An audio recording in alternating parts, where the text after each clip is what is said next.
Okay, I'm with my favorite metal detector girl from Texas who's come all the way out here to Utah, and we've got together and I've taken her up and shown one of my favorite places, or a favorite place, the mystery glyphs here in Ogden, Utah. But Gypsy, with Zero Discrimination on her YouTube channel, check her out. Anyway, she found something that's interesting to me. She found a Roman coin, and the reason it's interesting to me because they've also said they found some Roman coins here in Utah, and I want to hear that story, Gypsy. Let's hear about you finding this Roman coin. Okay, so I live in Texas, and I've been metal detecting now for a little over 22 years. And in my experiences that I've detected all over the U.S. and different places, you come across some interesting things from time to time. At this particular time, I was actually metal detecting in Florida. Every summer I usually go vacation there for some beach time and some metal detecting on the beach. And most commonly the finds that you find like in Florida are from the vacationers that come there, that they're out playing in the water and the sun and the sand, and you find things like rings and coins and jewelry, stuff like that. So another fella that had found me on my YouTube channel had contacted me and found out I was coming to Florida and said, hey, you want to get together and do some metal detecting? So I said, sure, let's go. So him and I were detecting in Florida, and it happened to be low tide at the time. Now, if you are familiar with beach metal detecting, something that we do is we like to detect low tide or minus tide, because you're able to get out further where people swim without getting, you know, in the water, or surf hunting or metal detecting, which I've done a lot of that as well. I used to live in Galveston, Texas, where I owned a metal detecting store there as well. So him and I are metal detecting the beaches, and I found a little gold bracelet and all kinds of little trinkets that we found that day. And it happened to be really low tide right where there's a big bridge, and it's under one of the passes where the boats go through, and it, you know, my mind's not telling me the word right now, but where the overpass. A drawbridge. Yeah, drawbridge. There you go. And people have to wait for the boats to pass underneath. Well, you think about that, more than likely that bay area back in there has been used for thousands plus years. But I know Terry has specialized in kind of out-of-place archaeology.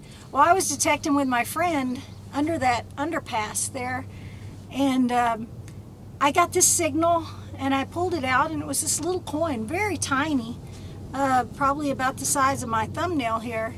And upon first looking at it, I was like, this looks like a foreign coin. Well, when I used to live in Galveston and metal detect on the beaches there, I found loads of foreign coins, but nothing quite like this. This was very thick. It was different. I could see that there was some sort of writing and a profile of a face on the front, but I couldn't quite make out the details. So my friend pulls out a loop, and he's looking at it, and he goes, this is something special. I don't know what it is, but you need to put this away. So I put it away. I didn't even video it. I have a YouTube channel, and I didn't even video it when I dug it up at the time. Dummy me. But, you know, sometimes you just take it aback. You don't know what you found, so I just didn't video it. I thought it was just a little foreign coin. So I get it back home, and I'm sitting there looking at it through a loop, and I notice some Roman numerals on the back. And I start researching VOT, and then an X and an X, and then I can't make out the rest. Well, I started researching it, and then the front, from what I could make out, was a male profile with kind of a wreath type thing that he wears on his head, facing, I think, this direction. Anyway, so I do a little research on the internet and find out that goes to a Roman coin and a Roman emperor during that time period of the VOT, when you look that up. So as far as I can tell, it dates back to 350 something, possibly AD. Now, I thought about it, and you know, you speculate. You can speculate all day. Of course, we know that by our history books that Christopher Columbus discovered America. Yeah. Yeah. So then later, oh, well, there's this Viking, Leif Erikson, you know, that you read about in the school books when you're at school.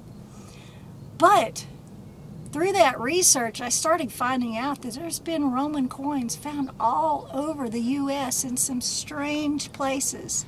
How did they get there? You know? Now, on the beach, my first thought was, oh, there's hurricanes. Someone had a coin collection, and it got swept out and then found. But as I could tell when you're really close examining it, even though I haven't had an expert examine it, you can see where some of the sand is crystallized on this thing when you're really doing the close examination. So I'm no expert on how long it's been there, but I would say it's been there a very long time. So not too long after I got home from my Florida vacation, I saw on the news that not far from where I found that Roman coin, another fellow metal detectorist found some more Roman coins. And then I was talking to a friend that lives in Florida, and he met up with a guy when he was metal detecting that claims to found vessels, Really? pots, full of Roman coins, not all that far from where I was. Really?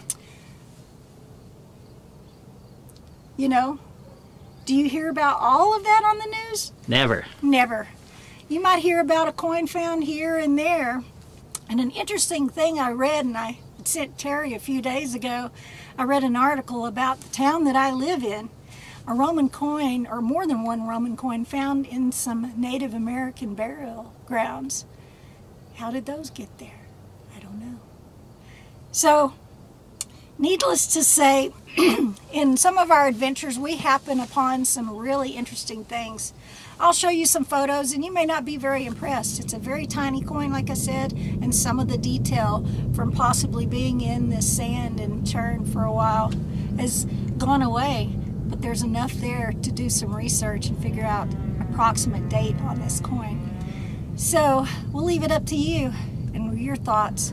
But I'm personally fascinated about just this one thing that I happened along one day while metal detecting in Florida. Tell these guys how they can find your channel.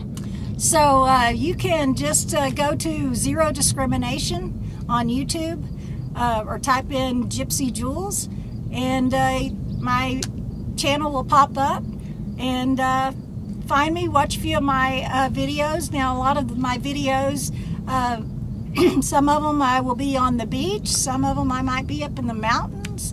You never know where I'll be. I love metal detecting old homesteads and finding old relics. For me, it's more about the old stuff, but from where I live, I have to go with places within close proximity that I can drive to in one day and metal detect for, you know, part of the day or the whole day. So a lot of those places don't have as much historical significance. So I do find a lot of modern things, like modern coins and jewelry as well, but it's an amazing hobby, and I love doing what I do. If you want to know more about metal detecting, this is your girl, man. Check her out. And with that said, that's a wrap. Thank you, Terry.